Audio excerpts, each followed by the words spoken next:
Bosses say changing the scoring system to cut operations will save £2 million a year, but the Royal College of Surgeons have said the proposals have no clinical justification. So it's another day, another headache for Jeremy Hunt. Headache? I hope it's a fucking aneurysm. Up until recently, the Tories was calling itself the party of the NHS. Do you remember that, Tim? How fucking stupid do they think we are? Like we can't see what they're doing, I mean, I don't know, maybe they're right.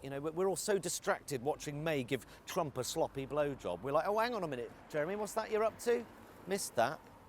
Party of the NHS. 2/3 of the nation's health services are in debt. The Red Cross say the NHS is in the midst of a humanitarian crisis. The 5th largest economy in the world is leaving its citizens to die on trolleys, but the NHS wasn't mentioned once in the autumn statement. They're simply ignoring it. This isn't incompetence from the party of the NHS. In my mind, it's manslaughter.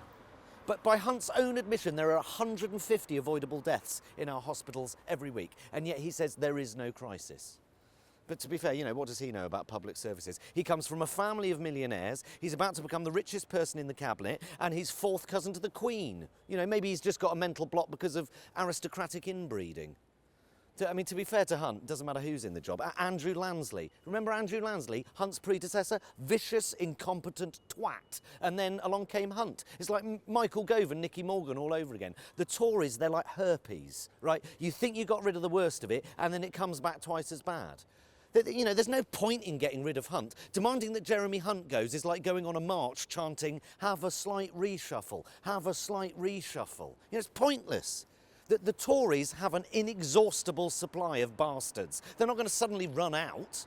Sacking Hunt will do nothing. To save the NHS, you have to get rid of the Tories, right? They just lie.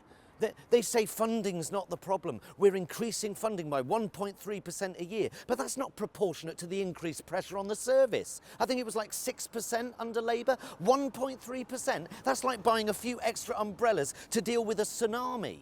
£20 billion worth of cuts. Sorry, efficiency savings.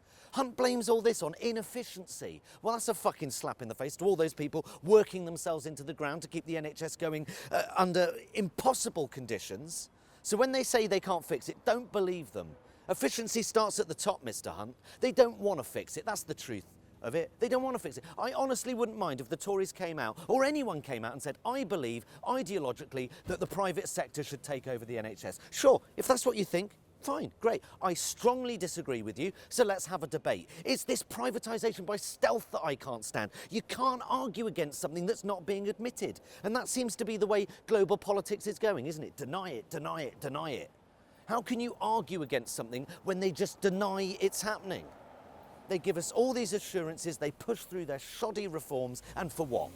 To make the NHS so unable to function that privatisation starts to look like the only viable option. Party of the NHS. They should be ashamed of themselves. Yeah. Well, the NHS is never out of the headlines for long. This time it's a row about certain